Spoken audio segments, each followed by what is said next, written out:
make a short statement, and then he's going to answer some questions. All right. If you're just joining us, the Prime Minister live at Government House after meeting with the Government General. Bonjour. Good afternoon. Suivant mon conseil, la gouverneure générale a accepté Following my advice, the Governor General has agreed to prorogue Parliament. Last Friday, I asked Canadians to make us aware of their opinions with respect to the parliamentary situation. Their comments were numerous and very clear.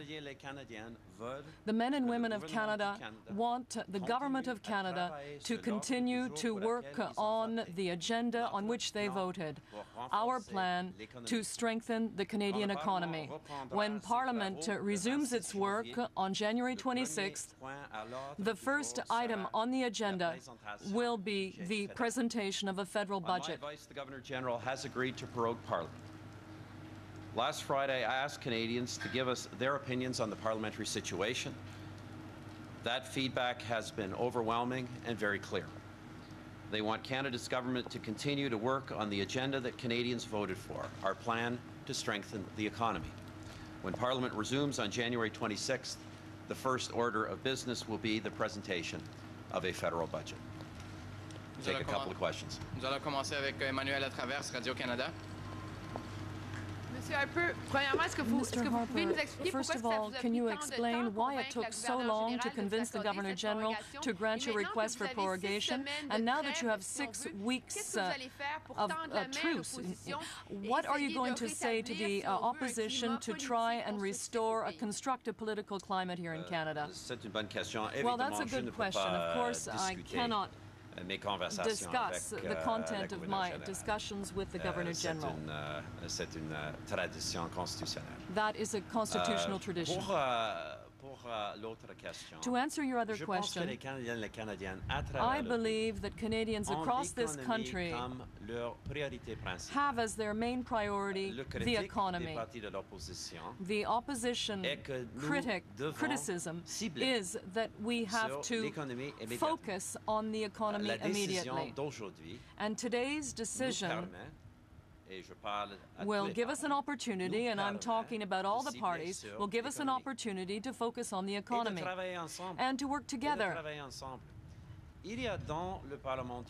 In the Parliament of Canada, there are 4 political parties and 2 independents. All have been elected to represent the interests and perspectives of their constituents. At the same time, there are 3 parties, 3 national parties, that have a responsibility to voters to work in the best interests of Canada as a whole. And I believe that it is absolutely critical for us, for the 3 parties, to work together on the decisions that need to be made with respect to the budget, which will be the next major step in the government's economic stimulus plan. We did this last year with our first step in the plan. The first step was to keep Canada in a better position than other industrialized countries, but now the government recognizes that it's absolutely essential that other steps, major steps, be taken. And this is an opportunity over the next 6 weeks to work on those measures. And I would invite the opposition parties and particularly the parties of the faith. To our beloved and faithful senators of Canada and the members elected to serve in the House of Commons of Canada, and to all to whom these presents may in any way serve, we will be there listening to them. It's absolutely essential. And I think that that is the message that Canadians clearly delivered. The economy is the priority now. And The public is very frustrated with the situation in Parliament. We're all responsible for that. We're all responsible. The people have made it clear that they want us to discuss specific proposals, and they want us to propose initiatives where we can find a consensus. Prime Minister, I want to ask you whether you think you made a mistake last week when you thought you might be able to pull the public financing of the opposition parties that would have potentially destroyed them, and whether you regret that, and how you're going to reach out to them now and try and rebuild a sense of trust that they say is non-existent. Well, let me just say this. First of all, on that particular issue, the government brought forward an issue that it believes in strongly.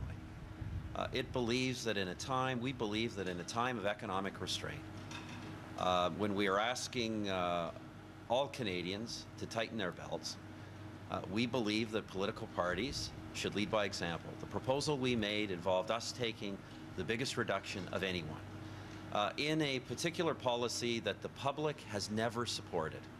Now, I'll just review the facts of that. The opposition immediately expressed their complete opposition and outrage. The day after we announced the policy, we indicated we were not proceeding with it immediately. The day after that, we indicated that rather than eliminate the allowance for now, we will simply freeze it. So I think we addressed their concerns on that allowance within 2 days, completely. And they have said repeatedly that that's not the issue. They said repeatedly that the issue is they wanted an economic stimulus package quickly. I think obviously we have to do some trust building here on both sides. I think everybody knows a government that has only sat in Parliament for 2 weeks and that hasn't done pre-budget consultations with anyone can't go out and announce a comprehensive economic budgetary plan without talking to anybody and without making sure we actually know what we're talking about, that officials have approved all the programs, that we know they will work and be effective, and that we have consulted the relevant stakeholders. You know, we are planning here the quickest federal budget in history.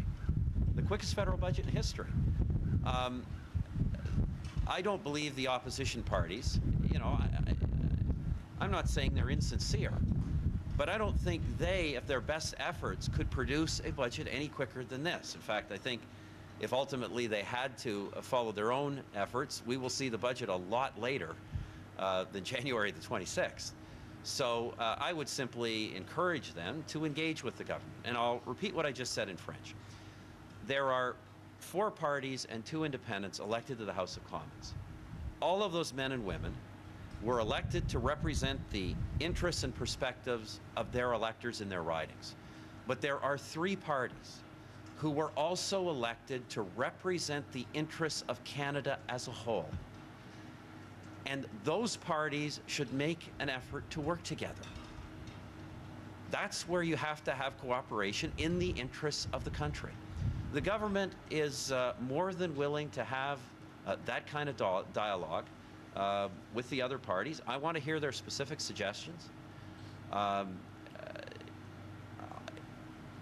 If they wanted an economic stimulus package even quicker than January 26th, I presume they'd be ready to give it to us in some detail, but we're prepared to wait and prepared to dialogue with them on the measures. Because we should try and have some consensus if we can. We may not be able to agree on everything. That's the nature of a minority parliament. But we certainly will try and find some consensus. As I think we've ultimately have on a couple of other measures. That's the important thing. Let's get on with actually working on a package. That's what I think Canadians want us to do, is work on the economy and work together in the interests of Canada. Those who were elected here to serve the interests of Canada as a whole should work together, at least to some degree, on planning an economic plan for Canada as a whole. Hélène Buzetti, Le Devoir.